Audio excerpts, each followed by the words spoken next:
أخذ ربك من بني آدم من ظهورهم ذريتهم وأشهدهم على أنفسهم ألست بربكم قالوا بلى شهدنا أن تقولوا يوم القيامة إنا كنا عن هذا غافلين بارك الله لنا ولكم في القرآن العظيم ونفعنا وإياكم بالآيات والذكر الحكيم اللهم صل على محمد وعلى آل محمد كما صليت على إبراهيم وعلى آل إبراهيم إنك حميد مجيد اللهم بارك على محمد وعلى آل محمد كما باركت على إبراهيم وعلى آل إبراهيم إنك حميد مجيد محترم حضرات علماء کرام সম্মানিত শ্রদ্ধাভাজন আমার বয়োজ্যেষ্ঠ মুরব্বী সাহেবান সমবেত ইসলাম প্রিয় কোরআন প্রেমিক তাওহীদি মুসলমান ভাই ও বন্ধুগণ পর্দার অন্তরালে অবস্থানরত আমার সম্মানিত মা ও বোনেরা আল্লাহর মেহেরবানিতে আমরা আজকে এখানে আল্লাহর দ্বীনের নিসবতে কোরআনের নিসবতে একটা মুবারক মাজমার মধ্যে একত্রিত হয়েছি আল্লাহ তৌফিক দান করেছেন যেই মজলিসে কোরআনের কথা আলোচনা হয় আল্লাহর দ্বীনের কথা আলোচনা হয়েছে দেশের বরেণ্য উলামায়ে কেরাম আপনাদের মাঝে তশরিফ এনেছেন এবং গুরুত্বপূর্ণ নসিহত আপনাদের সম্মুখে পেশ করেছেন এতক্ষণ পর্যন্ত আমার আগ দিয়ে আজকের সবার সম্মানিত সভাপতি পুরা মানিকগঞ্জ জেলার শীর্ষ মুরব্বী দেশের অন্যতম আলেমে দ্বীন হযরত মাওলানা মুফতি সাঈদ নূর সাহেব দামাত বারাকাতুহুমুল আলিয়া তিনি তার সভাপতির সংক্ষিপ্ত কিন্তু গুরুত্বপূর্ণ কথা বলেছেন এর আগে শেখ হযরত মাওলানা খালেদ সাইফুল্লাহ আইয়ুবী হাফিজাহুল্লাহ তার আগে হযরত মাওলানা হাসান জামিল সাহেব হাফিজাহুল্লাহ দেশের উলামায়ে কেরাম যাদের কথা নসিহত শুনতে হাজার হাজার মানুষের জমায়েত হয়ে থাকে তারা আজকে আপনাদের এখানে আগমন করেছে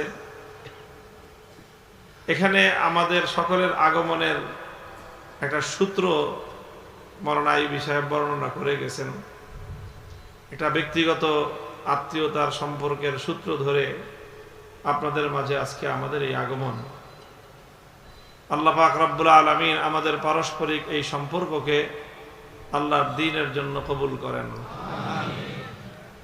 মুহতারাম হাজিরিন আমি আপনাদের সম্মুখে পবিত্র কোরআনে কারীমের সেই আয়াতখানা তেলাওয়াত করেছি যেখানে আল্লাহ পাক রব্বুল আলামিন মানব জাতির একটা প্রাচীনতম ইতিহাসের অংশ বিশেষ আল্লাহ আলোচনা করেছেন মানুষকে আল্লাহ পাক রব্বুল আলামিন যখন সৃষ্টি করেন সবাইকে সৃষ্টি করেন নাই শুধু বাবা আদম আলাইহিস সালামকে আল্লাহ পাক সৃষ্টি করেছেন এবং বাবা আদমের পৃষ্ঠদেশ থেকে তার পিঠ থেকে কিয়ামত পর্যন্ত আনেওয়ালা সকল বনি আদমকে আল্লাহ পাক রব্বুল আলামিন সেখান থেকে বের করেছেন বের করে সকল মানব সমষ্টিকে আল্লাহ পাক একত্রিত করেছেন সকলকে লক্ষ্য করে আল্লাহ পাক রব্বুল আলামিন একটা প্রশ্ন রেখেছিলেন প্রশ্নটা হলো আলাস্তু বিরব্বিকুম হে আদম সন্তানেরা তোমরা একটা পরিষ্কার প্রশ্নের জবাব দিবা আমার কাছে আমি কি তোমাদের রব নই ক্বালু বালা আল্লাহ পাকের এই প্রশ্নের উত্তরে আমি আপনি এবং পৃথিবীর সকল আদম সন্তান সমস্বরে একটাই জবাব দিয়েছিলাম আমরা বলেছিলাম অবশ্যই আপনি আমাদের রব। শুধু এটা বলি নাই যে হ্যাঁ আপনি আমাদের রব, বরং আমরা যেই উত্তর দিয়েছিলাম সেই উত্তরের মধ্যে একটা তাগিদ ছিল, একটা জোরালো ভাব ছিল, একটা অবশ্যই শব্দ ছিল যে অবশ্যই আপনি আমাদের রব।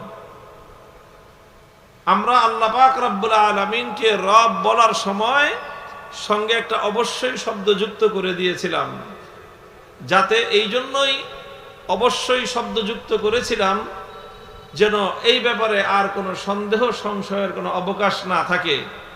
আমরা যে এক আল্লাহকেই যে রব মানি, এই বিষয়ে কোনো দ্বিধাদ্বন্দ্ব যেন না থাকে। এই জন্যই জবাবটা এমন ছিল যে অবশ্যই আপনি আমাদের রব। এখানেই শেষ নয়, এরপর আল্লাহ পাক রব্বুল আলামিন বললেন শাহিদনা আন তাকুলু ইয়াউমাল কিয়ামাতি ইন্না কুন্না আন হাযা গাফিলিন। আল্লাহ বললেন যে এই যে তোমাদের সঙ্গে আমার যে কথা হলো যে তোমরা আমাকে অবশ্যই রব হিসেবে স্বীকার করে নিলে, এই বিষয়টার ইতিহাস এখানেই শেষ নয়, বরং এই ঘটনাটা একটা প্রমাণ হয়ে থাকলো এবং সেই প্রমাণের সেই ঘটনার সাক্ষী স্বয়ং আমি আল্লাহ থাকলাম। কেন থাকলাম আমি আল্লাহ? এই ঘটনার সাক্ষীর প্রয়োজন কি? ঘটনা ঘটে গেছে, আমরা স্বীকার করেছি আল্লাহ আপনি আমাদের রব, আবার এই ঘটনার সাক্ষী সুবুতের প্রয়োজনটা কি?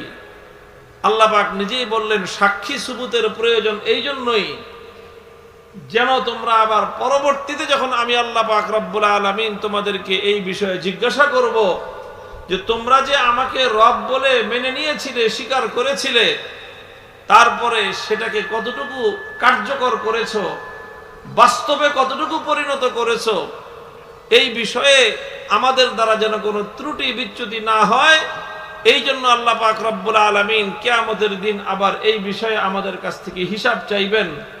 হিসাব চাওয়ার সময় কেউ যেন এমন কোনো ওজর বর্ণনা করতে না পারে, কেউ যেন এমন কোনো ওজর দেখাইতে না পারে যে আল্লাহ আমরা যে আপনাকে রব বলে স্বীকার করেছিলাম সেই কথাটা তো আমরা মনে রাখি নাই, আমরা ভুলে গিয়েছিলাম। আল্লাহ বলেন কেউ যেন ভুলে না যাও, এই জন্যই আমি আল্লাহ পাক রব্বুল আলামিন সাক্ষী থাকলাম, এবং সাক্ষী যে আমি থাকলাম এটাও তোমাদেরকে কোরআনের আয়াত নাজিল করে আমি বর্ণনা করে দিলাম। অর্থাৎ আর কোনো গাফলতি করার কোনো অবকাশ নাই, এখানে ভুলে থাকার কোনো সুযোগ নাই। এত বড় ঘটনা, সৃষ্টিকর্তার সঙ্গে তার সৃষ্টির একটা চুক্তি হচ্ছে, সৃষ্টিকর্তার সঙ্গে তার সৃষ্টির একটা এগ্রিমেন্ট হচ্ছে, সেই এগ্রিমেন্টের স্বয়ং সাক্ষী সৃষ্টিকর্তা থাকছেন, এবং সেই এগ্রিমেন্টের সেই চুক্তির বিবরণ তিনি কোরআনে পাকের মধ্যে নাজিল করতেছেন, এবং গোটা বিশ্ববাসীকে তিনি স্মরণ করায় দিচ্ছেন খবরদার এই চুক্তির চুল পরিমাণ বরখেলাপ যেন না হয়। যদি কারো দ্বারা এই চুক্তির বরখেলাপ সামান্য পরিমাণ হয়, আমি আল্লাহ পাক রব্বুল আলামিন সেখানে কাউকে ছাড় দেব না।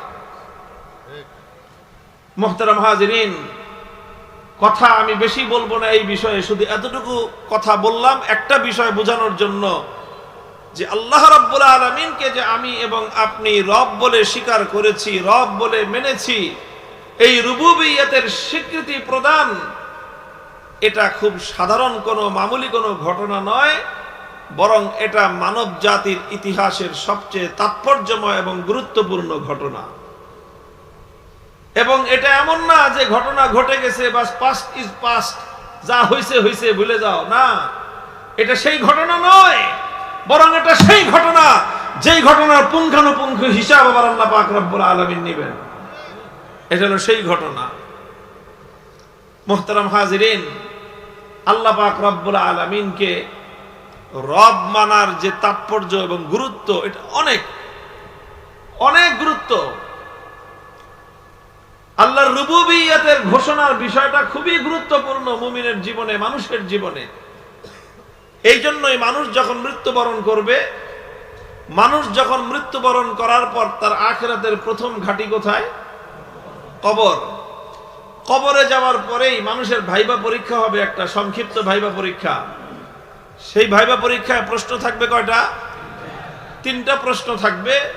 যেই 3 প্রশ্নের জবাবের উপরে ভিত্তি করে হাদিসের মধ্যে বর্ণিত হয়েছে, আল কবরু আউয়ালু মানজিলিন মিন মানাজিলিল আখিরাহ ফামান নাজা মিনহু ফামা বা'দাহু আইসারু মিনহু ওয়া মান লাম ইয়ানজু মিনহু ফামা বা'দাহু আশাদ্দু মিনহু। যে কবর হলো আখিরাতের প্রথম ঘাঁটি। যে ব্যক্তি কবরের পরীক্ষায় উত্তীর্ণ হতে পারবে, এর পরবর্তী যত ঘাঁটি তার থাকবে সব ঘাঁটিগুলো তার জন্য সহজ এবং সহজতর হয়ে যাবে। আর কবর হলো প্রথম ঘাঁটি, যার জন্য এই প্রথম ঘাঁটির পরীক্ষায় যে ব্যক্তি ফেল করবে, অকৃতকার্য হবে, পরবর্তী প্রত্যেকটা ঘাঁটি তার জন্য এর চেয়ে আরো বেশি কঠিন এবং ভয়াবহ হতে থাকবে। কাজেই কবরের 3টা প্রশ্ন খুব সাধারণ বিষয় নয়, কবরের 3টা প্রশ্ন খুবই গুরুত্বপূর্ণ। এবং কবরের যে 3 প্রশ্ন হবে তার মধ্যে সর্বপ্রথম প্রশ্ন হবে মার রব্বুকা, বলো তোমার রব কে। একটা তাৎপর্য, একটা সম্পর্ক আছে, খুব যোগসূত্র আছে। আল্লাহ সৃষ্টি করে দুনিয়াতে পাঠানোর আগে শিখিয়ে দিলেন রব আমাদেরকে।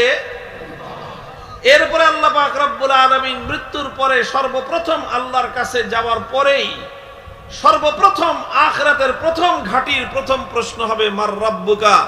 আল্লাহ যে তোমাকে স্মরণ করায় দিয়েছিলেন, সবক পড়ায়া দিয়েছিলেন তোমার রব হলো আল্লাহ, সেই কথাটা তুমি তোমার জীবনে বাস্তবায়ন এবং কার্যকর করেছিলে কিনা, কবর জগতে প্রথম প্রশ্নের জবাব দাও। তোমার দুনিয়ার জীবনে রব হিসেবে তুমি কাকে মেনেছিলে? একটা সম্পর্ক আছে না নাই? আপনি দুনিয়াতে আসার আগ দিয়ে আল্লাহ পাক জিজ্ঞেস তোমাকে সবক, আল্লাহ আমাদের রব ছিলেন আল্লাহ। প্রশ্ন করবে ফেরেশতা, আমি জবাব দিয়ে দিব আমার রব আল্লাহ। মৌখিকভাবে শুধুমাত্র আল্লাহকে রব বলে জবাব দিয়ে দেওয়াটাই সেই পরীক্ষায় কৃতকার্য হওয়ার জন্য যথেষ্ট না। ব্যাপারটা এত সহজ না, বরং এই ব্যাপারের সঙ্গে আরো অনেক ব্যাপার সম্পৃক্ত আছে। আমি সংক্ষিপ্ত আলোচনায় আপনাদেরকে একটা কথা বোঝাবো, এখন আপনাদের সামনে উপস্থাপন করার চেষ্টা করব। সেটা হলো এক আল্লাহকে রব মানার অর্থ কি। এক আল্লাহকে রব মানার অর্থ কি? আমরা কি আসলেই সকলে আল্লাহকে রব মানি? প্রশ্নের জবাব দেন। আমরা কি সকলেই এক আল্লাহকে রব মানি? কারা কারা মানেন হাত তুলেন দেখি। আল্লাহ পাক কবুল করেন। নামান, হাত নামান। রব তো সকলেই মানি, তাই না? আচ্ছা, এবার দ্বিতীয় প্রশ্নের জবাব দেন। আল্লাহকে রব বুঝে শুনে মানেন? কারা কারা বুঝে শুনে মানেন হাত উঠান, হাত নামান। যেই পরিমাণ মানুষ এখন হাত উঠাইলেন, কোন প্রশ্নের জবাব দিলেন? আল্লাহকে বুঝে শুনে রব মানেন, তাই বলছেন তো সবাই? মনে রাখেন, আমি আমার কতক্ষণ 10-15 মিনিট আলোচনা করার পরে আবার এই প্রশ্নটা করব যে এতদিন পর্যন্ত কি আপনারা আসলেই আল্লাহকে বুঝে শুনে রব মানছেন কিনা। তখন ইনসাফের সাথে, তখন আবার সততার সাথে হাত তুলবেন যে হ্যাঁ হুজুর, আমি এতদিন পর্যন্ত 20 বছর, 30 বছর, 40 বছর, 50 বছর পর্যন্ত বুঝে শুনি আল্লাহকে রব মেনেছি। আল্লাহকে রব মানার অর্থ কি সেটা আমি আপনাকে বলতেছি এখন। মুহতারাম হাজিরিন, আমি আল্লাহর নবীর একটা হাদিসের উদ্ধৃতি দিই আপনাদের সামনে যে আল্লাহকে রব মানার অর্থ কি। হযরতে আদি ইবনে হাতেম রাদিয়াল্লাহু তাআলা আনহু, হাতেম তাইর নাম শুনেছেন আপনারা? কি বখিল মানুষ ছিল? তাহলে কি ছিলেন? পৃথিবীর ইতিহাসে দানবীর হিসেবে একক নাম যার কিংবদন্তি হয়ে আছে, সেই নামটা হলো হাতেম তাই। হাতেম তাই তিনি আল্লাহর নবীর যুগের মানুষ ছিলেন না, আল্লাহর নবীর, আমাদের নবীজির কিছুদিন আগের মানুষ ছিলেন। তার সঙ্গে আমাদের নবীর সাক্ষাৎ হয়েছে এমন কোনো কথা প্রমাণিত নাই। তবে সেই হাতেম তাইর ছেলে আদি ইবনে হাতেম রাদিয়াল্লাহু তাআলা আনহু, তিনি আল্লাহর নবীর সঙ্গে সাক্ষাৎ হয়েছে, ইসলাম গ্রহণ করেছেন এবং অত্যন্ত জলিলুল কদর, গুরুত্বপূর্ণ একজন সাহাবী ছিলেন, মর্যাদাপূর্ণ সাহাবী। আদি ইবনে হাতেম রাদিয়াল্লাহু তাআলা আনহু সেই সাহাবী যার সম্পর্কে হাদিসের মধ্যে বর্ণিত হয়েছে, তিনি নিজেই বলেন যে আল্লাহর নবীর সঙ্গে আমার যতবার সাক্ষাৎ হয়েছে নবীজি প্রত্যেকবার আমাকে সম্মান করেছেন। আমার নবী সম্মানিত মানুষকে সম্মান দিতেন। যদিও একজন সাহাবী আল্লাহর নবীর মর্যাদার সামনে কিছুই না, কিন্তু এরপরও আল্লাহর নবী প্রত্যেকটা সম্মানিত মানুষকে কি করতেন? সম্মান দিতেন, মর্যাদা দিতেন। ওয়াল্লাহি মা রাআনি রাসূলুল্লাহ সাল্লাল্লাহু আলাইহি ওয়াসাল্লাম ইল্লা কামা লি আও তাহাররাকা। আদি ইবনে হাতেম বলেন, আমি যখনই আল্লাহর পয়গম্বরের সঙ্গে সাক্ষাৎ করতে গিয়েছি, হয় আল্লাহর নবী আমার জন্য আমাকে ইস্তেকবাল এবং সম্ভাষণ জানানোর জন্য আল্লাহর নবী নিজে দাঁড়িয়ে গেছেন, দাঁড়িয়ে আমাকে আল্লাহর নবী আমাকে রিসিপশন দিয়েছেন, আমাকে ইস্তেকবাল করেছেন।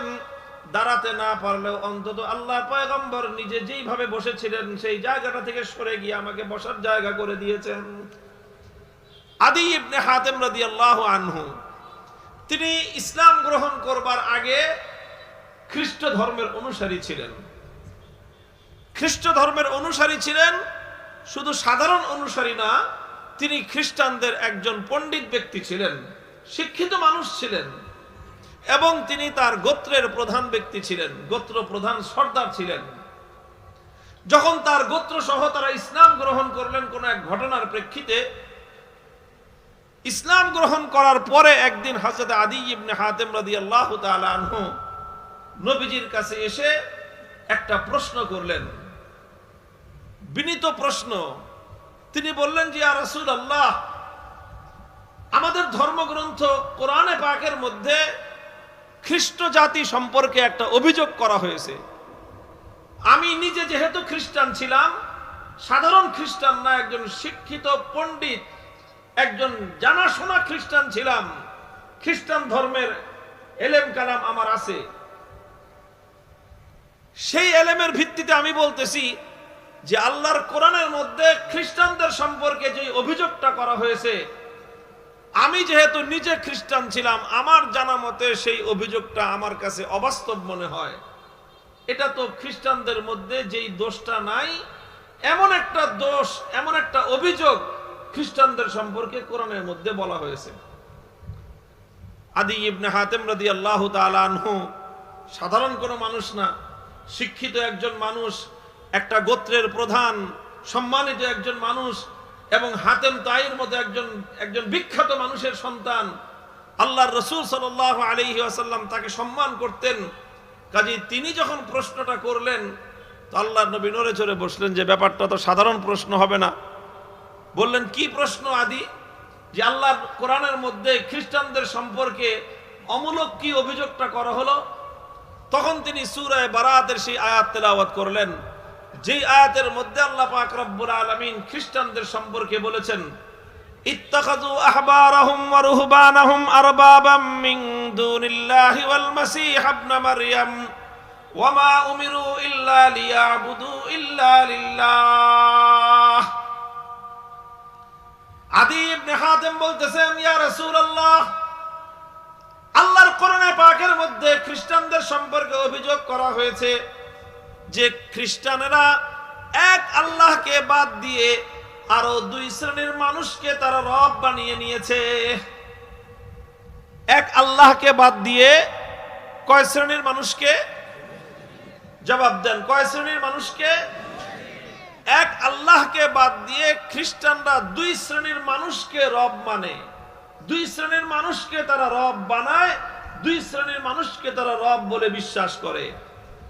এক শ্রেণীর মানুষ কারা? এক শ্রেণীর মানুষকে আল্লাহর কোরআন বলেছে আহবার, দ্বিতীয় শ্রেণীর মানুষকে বলেছে রুহবান। আহবার এবং রুহবানের বিস্তারিত ব্যাখ্যায় যাব না, শুধু অনুবাদ করে দেই। আহবারের দ্বারা উদ্দেশ্য হলো যারা ধর্মীয় জ্ঞান সম্পন্ন পণ্ডিত ব্যক্তিবর্গ, আর রুহবান দ্বারা উদ্দেশ্য হলো যারা পাদ্রী, ধর্মীয় নেতা, অর্থাৎ তারা তাদের ধর্মের মধ্যে যারা জ্ঞানী সম্প্রদায়।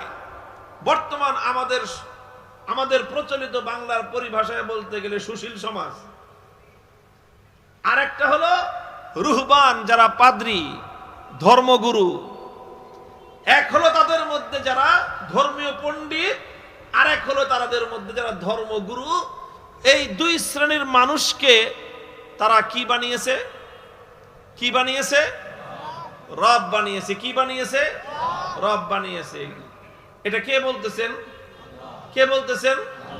কাদের সম্পর্কে বলতেছেন? খ্রিস্টানদের সম্পর্কে। এখন একজন সাবেক খ্রিস্টান, প্রাক্তন খ্রিস্টান, তিনি এসে বলতেছেন যে ইয়া রাসূলুল্লাহ, খ্রিস্টানদের সম্পর্কে আল্লাহর এই অভিযোগটা, কোরআনের এই অভিযোগটা তো বাস্তবসম্মত না। কেন বাস্তবসম্মত না? হুজুর, আমি তো নিজে খ্রিস্টান ছিলাম, আমি তো কোনোদিন কোনো আমাদের পণ্ডিত, আমাদের কোনো জ্ঞানী কাউকে আমি কোনোদিন সেজদা করি নাই, তাকে কোনোদিন রব বলি নাই, কোনোদিন তো আমরা আমাদের মধ্যকার কোনো জ্ঞানী ব্যক্তিকে খোদা বলি নাই, আমরা তো কোনোদিন আমাদের কোনো পাদ্রীকে খোদা বলি নাই, আমরা তো কোনোদিন আমাদের ধর্মগুরু কাউকে রব বা খোদা বলি নাই, এবং এটা খ্রিস্টানদের মধ্যে তো এই জিনিস নাই। তাহলে কেন আল্লাহর কোরআনের মধ্যে খ্রিস্টানদের সম্পর্কে অভিযোগ করা হলো যে খ্রিস্টানরা তাদের ধর্মগুরু এবং তাদের পণ্ডিত ব্যক্তিবর্গকে রব বানায়, রব মানে? এই অভিযোগটা তো বাস্তবতার বিপরীত হয়ে গেল। প্রশ্ন বুঝা গেল? প্রশ্ন বুঝা গেল? এবার আল্লাহ রাসূল সাল্লাল্লাহু আলাইহি ওয়াসাল্লামের জবাব শুনেন। আল্লাহ রাসূলের জবাব বিভিন্ন হাদিসের কিতাব, বুখারী, মুসলিম, আবু দাউদ সহ বিভিন্ন হাদিসের কিতাবের মধ্যে এই হাদিসটা বিভিন্ন আঙ্গিকে বর্ণিত হয়েছে। শব্দের পার্থক্য আছে, কিন্তু মূল বিষয় একটাই। কোন কোন বর্ণনার মধ্যে এসেছে তখন আল্লাহর নবী আদি ইবনে হাতেমকে পাল্টা আরেকটা প্রশ্ন করলেন। বললেন, ঠিক আছে আদি, তুমি তো বললা যে তোমরা নাকি তোমাদের পণ্ডিতদেরকে আর তোমাদের পাদ্রীদেরকে রব বলো নাই। আচ্ছা, একটা প্রশ্নের জবাব আমাকে দাও।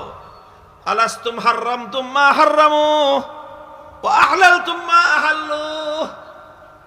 তোমরা আমাকে জবাব দাও তো দেখি, তোমাদের খ্রিস্টানদের মধ্যে এমন কোন রীতি ছিল কিনা যে আল্লাহ পাক রব্বুল আলামিনের পক্ষ থেকে নাজিলকৃত কোন বিধান, আল্লাহর কোন হুকুম যখন তোমাদের মনোপুত না হতো, কোনো ভালো না লাগতো, কঠিন মনে হইতো, যেই বিধানটাকে আল্লাহ পাক রব্বুল আলামিন তোমাদের জন্য অবধারিত করে দিয়েছেন, অপরিহার্য করে দিয়েছেন, ফরজ করে দিয়েছেন, যখন তোমাদের কাছে মনে হলো এই বিধানটা পালন করা অনেক বেশি কঠিন, এটা এখন আর সম্ভব না, তখন তোমাদের পাদ্রী আর তোমাদের পণ্ডিত ব্যক্তিবর্গ একত্রে বসে তারা আলোচনা পর্যালোচনা করে একটা সিদ্ধান্ত ঘোষণা করে দিত যে এখন থেকে আল্লাহর এই হুকুমটা আর পালন করা প্রয়োজন নাই, এখন থেকে আর এই হুকুমটা পালন করার প্রয়োজন নাই। যখন তারা সম্মিলিতভাবে তোমাদের ধর্মের মধ্যে এইরকম কোন একটা ঘোষণা দিয়ে দিত, তখন তোমরা গোটা খ্রিস্টান জগৎ জিন্দাবাদ স্লোগান দিয়ে বলতা, ঠিক আছে, আমাদের পণ্ডিত আর পাদ্রীরা যখন বলল যে ধর্মের এই বিধান এখন থেকে আর পালন করতে হবে না, এটা পরিবর্তন হয়ে গেছে, তখন তোমরা তাদের বিধানটাকে, তাদের এই সার্কুলার তোমরা মেনে নিয়ে আল্লাহর পক্ষ থেকে নাজিলকৃত বিধানকে তোমরা বাতিল করে দিতে। এমন বিষয় ছিল। অথবা কোন একটা বিষয়কে আল্লাহ পাক নিষিদ্ধ ঘোষণা করে দিয়েছেন যে এই কাজটা করা যাবে না, এরপরে তোমাদের পাদ্রী আর তোমাদের পণ্ডিতরা মনে করলো যে এই কাজটা থেকে এখন বিরত থাকা তো অনেক। আল্লাহর নবীর বহু হাদিস, এই সব কিছুর সমন্বয়ে একটা বিষয় প্রমাণিত হয়, একটা বিষয় প্রমাণিত হয়, আসমান এবং জমিনের মালিক কে? মানুষের সৃষ্টিকর্তা কে? সৃষ্টি সূত্রে এই মানুষের মালিক কে? এই মানুষের জন্য কোনটা বৈধ সেটাও নির্ধারণ করে দিবেন কে? মানুষের জন্য কোনটা অবৈধ সেটাও নির্ধারণ করে দিবেন কে? এই যে বৈধ এবং অবৈধতা নির্ধারণ করা, এর এক শব্দে বাংলায় বলা হয় বিধানদাতা। এক শব্দে কি বলা হয়? বিধানদাতা। তো একমাত্র মহাবিশ্বের মধ্যে চূড়ান্ত ভাবে বিধান দেওয়ার মালিক কে? কোনটা হালাল বলে দিবেন কে? কোনটা হারাম নির্ধারণ করে দিবেন কে? কোনটা বৈধ নির্ধারণ করে দিবেন কে? কোনটা অবৈধ নির্ধারণ করে দিবেন কে? আল্লাহ পাক রব্বুল আলামিনের সে বৈধতা এবং অবৈধতার জায়গায় অন্য কাউকে যদি চুল পরিমাণ অংশীদারিত্ব প্রদান করা হয়, 1000 রাকাত নামাজ পড়তে পারো, তুমি এক আল্লাহকে রব বলে মানো নাই। এবার আসেন আমি সুনির্দিষ্ট একটা দৃষ্টান্ত নিয়ে আমি আপনাদের সামনে কথা বলি। সুনির্দিষ্ট একটা ঘটনা নিয়ে, আল্লাহর কোরআনের একটা নির্দিষ্ট বিধান নিয়ে আমি কথা বলি। আল্লাহর কোরআনে পাকের সূরাতুন নিসার 11 নম্বর আয়াত, আল্লাহ পাক রব্বুল আলামিন বলেছেন, ইউসিকুমুল্লাহু ফি আওলাদিকুম লিযযাকারি মিসলু হাজ্জিল উনসায়াইন। আল্লাহ বলেন যে আল্লাহ রাব্বুল আলামিন তোমাদেরকে তোমাদের সন্তান সন্ততিদের ব্যাপারে নির্দেশ প্রদান করছেন যে তোমাদের মধ্যে কোনো মানুষ যখন মারা যাবে, বাবা হোক মা হোক, নারী পুরুষ যখন মারা যাবে, তাদের মৃত্যুর সময় যদি তাদের সন্তানরা বেঁচে থাকে, ছেলে সন্তান এবং মেয়ে সন্তান উভয় ধরনের সন্তান যদি বেঁচে থাকে, তাহলে পিতামাতার রেখে যাওয়া সম্পত্তি, মিরাসি সম্পত্তি সন্তানদের মধ্যে বন্টন হবে। বিধান দিচ্ছেন কে? চিৎকার করে বলেন, বিধান দিচ্ছেন কে? আল্লাহ রাব্বুল আলামিন বিধান দেওয়ার সময় বলছেন, আমি যেই বিধান দিচ্ছি তার নীতি হলো এই, লিযযাকারি মিসলু হাজ্জিল উনসায়াইন। বাবার রেখে যাওয়া সম্পদ, মায়ের রেখে যাওয়া সম্পদ তার সন্তানদের মধ্যে বন্টনের মূল নীতি হলো যে এক ছেলে পাবে 2 মেয়ের সমান। এক ছেলে কি পাবে? 2 মেয়ের সমান পাবে। এক ছেলে 2 মেয়ের সমান পাবে। কোরআন এভাবে বলেছে। কোরআন এভাবে বলে নাই যে 2 মেয়ে পাবে 1 ছেলের সমান, এটা বলে নাই। কথাটা বুঝেন, খুব সূক্ষ্ম একটা পার্থক্য আছে। লম্বা কথা বলবো না, এই জন্য এত সূক্ষ্ম খুঁটিনাটি আলোচনায় বেশি যাব না। আল্লাহর কোরআন কি বলেছে? 1 ছেলে পাবে। আল্লাহ এটা বলেন নাই 2 মেয়ে পাবে 1 ছেলের সমান। বলবেন হুজুর যেই লাও সেই কদুই তো না। এই 2 কথার মধ্যে আসমান এবং জমিনের পার্থক্য আছে। আসমান জমিনের পার্থক্য আছে। 1 ছেলে পাবে 2 মেয়ের সমান, এই কথার যেই অর্থ 2 মেয়ে পাবে 1 ছেলের সমান, এই কথার সেই অর্থ নয়। বলবেন এই কথার সেই অর্থ না কেন? এখানে অনেক সাধারণ শিক্ষিত মানুষরাও আছেন। আমি অর্থনীতিতে পড়াশোনা করেছি। আমি অর্থনীতির একটা সূত্র এক্ষেত্রে প্রয়োগ করি কোরআনের এই আয়াতের তাফসীর করার জন্য। সেটা খুবই মানানসই হয় এবং বোঝার জন্য সহজ। সাধারণ মানুষরাও বুঝবেন, একটু ব্যাখ্যা করে দিই আমি। আমাদের অর্থনীতির একটা টার্ম আছে, ভ্যারিয়েবল বলা হয় এটাকে, যখন তুলনা করা হয় একটাকে আরেকটার সঙ্গে। বুঝেন নাই? একটা জিনিসকে যখন আরেকটা জিনিসের সঙ্গে তুলনা করা হয় তো উভয়টাকে বলা হয় ভ্যারিয়েবল। যেরকম আমি বললাম এই যে একটা বোতল, গ্লাসটা কই? গ্লাসটা দেন। মনে করেন বোতলের মধ্যেও পানি আছে, গ্লাসের মধ্যেও পানি আছে। আমি বললাম এই গ্লাসের পানিটা বোতলের পানির মতো, তুলনা করলাম। আচ্ছা, আবার বললাম বোতলের পানিটা গ্লাসের পানির মতো, তুলনা হলো? তখন তুলনা হলো। এই দুটোটাকেই ইংলিশে বলা হয় কি? ভ্যারিয়েবল। আচ্ছা, ভ্যারিয়েবল 2 প্রকার হয়। কয় প্রকার? 2 প্রকার ভ্যারিয়েবল। একটাকে বলা হয় ডিপেন্ডেন্ট ভ্যারিয়েবল, আর একটাকে বলা হয় ইন্ডিপেন্ডেন্ট ভ্যারিয়েবল। ডিপেন্ডেন্ট ভ্যারিয়েবল আর ইন্ডিপেন্ডেন্ট ভ্যারিয়েবলের অর্থ হলো এই, ইন্ডিপেন্ডেন্ট তো বুঝেন, যেটা স্বাধীন স্বনির্ভর। ইন্ডিপেন্ডেন্ট ভ্যারিয়েবল মানে কি? স্বনির্ভর। স্বাধীন শব্দের চেয়ে আর সুন্দর শব্দ কি? স্বনির্ভর, তুলনীয়। স্বনির্ভর তুলনীয়। আর ডিপেন্ডেন্ট ভ্যারিয়েবল হলো পরনির্ভর তুলনীয়। ডিপেন্ডেন্ট ভ্যারিয়েবল মানে হলো পরনির্ভর তুলনীয়, আর ইন্ডিপেন্ডেন্ট ভ্যারিয়েবল মানে হলো স্বনির্ভর তুলনীয়। একটা জিনিসকে যখন আপনি আরেকটা জিনিসের সঙ্গে তুলনা করবেন তো একটা থাকে মানদণ্ড, একটা কি থাকে? মানদণ্ড থাকে, আরেকটাকে তার সমান করে মাপ দিতে হয়। যেরকম আপনি যখন একটা জামা, একটা কাপড় তৈরি করতে যাবেন, একজন টেইলার্সের কাছে গেলেন, যে বললেন যে এই যে পাঞ্জাবিটা দিয়ে গেলাম, আপনি আমার এই পাঞ্জাবির মতো আরেকটা পাঞ্জাবি বানায় দেন। কথা বুঝতেছেন? আমার পাঞ্জাবিটা দিয়ে গেলাম, আপনি আমার পাঞ্জাবির মতো আরেকটা পাঞ্জাবি বানায় দেন। আমার পাঞ্জাবির লম্বা আছে 48 ইঞ্চি, চওড়া আছে 40 ইঞ্চি, এরকম এরকম যা আছে।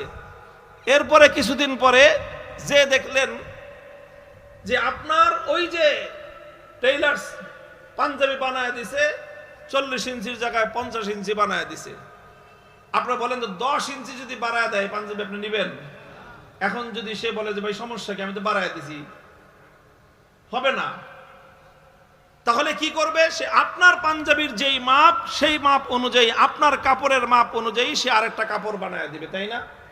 আচ্ছা, কাপড় যখন বানানো হলো তখন কিন্তু দুটোটা একই রকম, ঠিক আছে কথা? আপনি আগে যেটা দিয়ে আসছেন, নতুন যেটা বানানো হয়েছে, পুরানটাও নতুনটার মতো, তাহলে সেক্ষেত্রে নতুনটাও কিসের মতো? পুরানটাও নতুনটার মতো, আর নতুনটাও কোনটার মতো? পুরানটার মতো। কিন্তু এখানে একটা হলো ইন্ডিপেন্ডেন্ট তুল্য, আর একটা হলো ডিপেন্ডেন্ট তুল্য। একটা হলো স্বনির্ভর তুল্য, আর একটা হলো পরনির্ভর তুল্য। তার অর্থ হলো এই যে আপনার যদি এই দুইটা পাঞ্জাবির মধ্যে কোনো অসামঞ্জস্য থাকে, দুইটা পাঞ্জাবি যদি দুই রকম হয়, অর্থাৎ আপনার পুরানোটা একরকম, নতুনটা হয়ে গেছে আরেক রকম, এই ক্ষেত্রে আপনার কাছে পরিত্যাজ্য হবে নতুনটা না পুরাতনটা? বুঝেন নাই কথা?